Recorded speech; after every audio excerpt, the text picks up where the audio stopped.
Hello everyone, magandang oras sa ating lahat. Welcome to my videos. Maraming salamat sa panonood at lalo na sa mga nag-subscribe. Thank you guys. At kung bago ka pa lang dito sa aking videos, huwag kalimutan mag-like, comment, share and subscribe para updated ka sa aking mga bagong upload na mga videos na mayroong mga gandang kasaysayan at halaga tungkol sa ating mga barya. Guys, tapusin natin ang video guys para malaman natin ang tungkol dito sa baryang ito guys ng Pilipinas, ang 1 piso 1972 at 1974. Isa itong napakagandang impormasyon guys ang ating ginagawang video ngayon guys. A 1972 Philippine 1 piso coin is a general worth a small amount estimated between 30 pesos to 100 pesos depending on its condition and whether it is a common circulated piece or a high grade uncirculated one. So yun guys, malinaw na malinaw guys. A small amount estimated between 30 pesos to 100 pesos depending on its condition and whether it is a common circulated piece or a high grade circulated or uncirculated condition. So napakalinaw guys, kapag ang ating barya guys ay nasa magandang kondisyon, lalo na kung may error, ay mataas talaga ang presyo. Kapag ganitong mga itsura guys, ganito na kulay itim na, so hindi na mabibinta sa 30 pesos ang isa. So yan guys tapusin natin guys. While some special errors, coins, or a high grade examples could be more valuable. So, kapag mayroong error guys, so mataas talaga ang kanyang value. Dahil kakaiba yan siya. Kakaiba siya guys at yan ang tinatawag na rare kasi minsan lang magkakaroon ng error sa ating mga barya guys. The typical 1972 1 piso coin is a common items and not rare enough to be worth a significant amount. So yun guys, kapag mayroon lang siyang error guys at maganda ang kanyang kondisyon, hindi katulad nito na medyo kinakalawang na, so hindi talaga mabibinta sa 100,000 ang isang piraso kapag wala siyang magandang error. So kailangan talaga guys, para mabinta ng mas mataas pa sa iyong inakala, ay tingnan mabuti ang inyong barya kung karapat-dapat bang lagyan mo ng presyo na 1,000 or 100,000.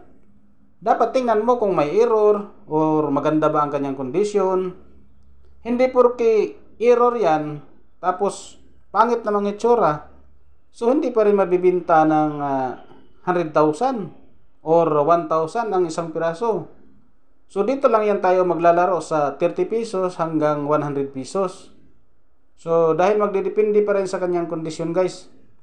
Dahil mayroon naman tayong sinusunod na mga batas pagdating sa ating mga error coins. Dahil marami naman talagang kolektor na naghanap sa mga baryang ito.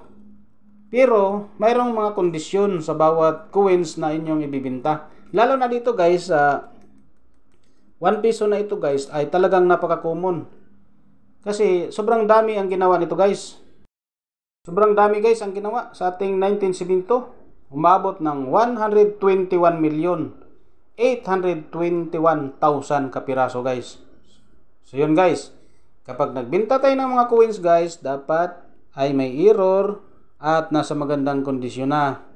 Dahil mayroon tayong mga palisiya para sa pagbili at sa pagbenta. Hindi basta-basta magbenta kung hindi mo naman naintindihan yung presyo na karapat-dapat sa iyong barya. Katulad dito guys, sobrang pangit na. So ang bintahan dito guys, talagang kilo-kilo, hindi na by pieces kasi pangit na yung kanyang itsura eh. So yun guys, dapat intindihin natin guys at habaan ang ating pasensya kasi dahil sa mga nakikita nyong millions or thousands na mga nag-post dyan, so maniniwala na kaagad kayo. Dapat guys, magmasid, mag-research para hindi kayo ma-scam kasi sobrang dami ng scammer ngayon guys. Dapat kapag mayroon kang mga barya na katulad nito guys, dapat i-research mo rin guys para hindi ka ma-scam. Kung gusto mo talaga guys nga makabenta ng barya na katulad nito guys, dapat i-research mo kung ano ba talaga ang tunay na presyo sa mga baryang ito guys na mga old coins.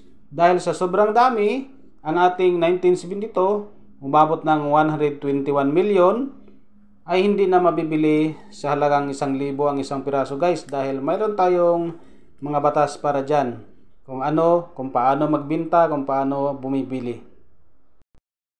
So ang ibig sabihin guys, napakadaming kondisyon kapag tayo ay bibili ng mga barya na katulad nito. Mayroong iba junk price katulad ng kilo-kilo. Yun guys, hindi bibili ng isang piraso sa halagang 100,000 kung walang error. Magdepende rin yan guys sa kanyang kondisyon. Dapat eksaminin mo muna ang iyong barya kung dapat bang lagyan ng 100,000 hanggang 1 million. Yan guys, maraming salamat sa panonood guys, at God bless sa ating lahat.